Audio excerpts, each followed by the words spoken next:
প্রেম পরকীয়া এবং রিলেশনের হত্যা এগুলা কখনো সাথে সাথেই হয় না। এগুলা হচ্ছে প্ল্যান পরিকল্পনার মাধ্যমেই এইসব হত্যা করা হয়। তুমি ভাই হচ্ছে ছাত্রদল নেতা, তুমি অবশ্যই তোমার ছাত্রীর সাথে প্রেমে জড়িয়েছো। শুধু এক হাতে তালি বাজে না, দুনো হাত লাগে। অবশ্যই এখানে সবাই আমাকে খারাপ ভাববে যে তোমাকে হত্যা করা হয়েছে, সবাই তোমার হত্যার ফাঁসি চাইতেছে আর আমি সেখানে বিরুদ্ধে কথা বলতেছি। ভাই এটা অবশ্যই তুমি জানতে পেরেছো যে তোমার ছাত্রী, তোমার প্রেমিকা, তোমার অন্য কারোর সাথে রিলেশন ছিল বা এগুলো নিয়ে তোমার অবশ্যই তুমি জানতে পারবো। কারণ যখনই আমরা কারোর সাথে রিলেশন করতে যাই, অবশ্যই রিলেশনের ভিতরে বা কিছুদিন গেলে অবশ্যই যদি ওই প্রেমিকার বা যে একটা পরিবর্তন যদি বোঝা যায়, অবশ্যই বুঝতে পারবেন যে সে অন্য কারোর সাথে রিলেশন করতেছে।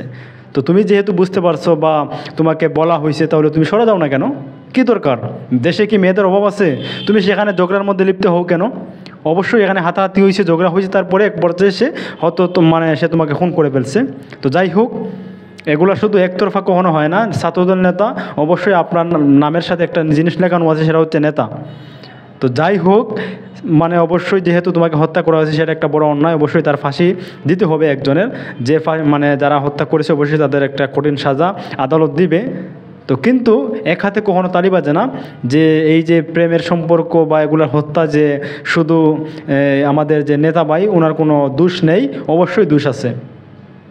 আশা করি অবশ্যই বুঝতে পেরেছেন। কেউ কখনো আমাকে খারাপ ভাববেন না, কারণ এটা যেহেতু একটা প্রেমের রিলেশনের সম্পর্কের মাধ্যমে হত্যা, অবশ্যই এখানে দুজনের কোনো কিছু না কিছু অবশ্যই লুকিয়ে আছে রহস্য।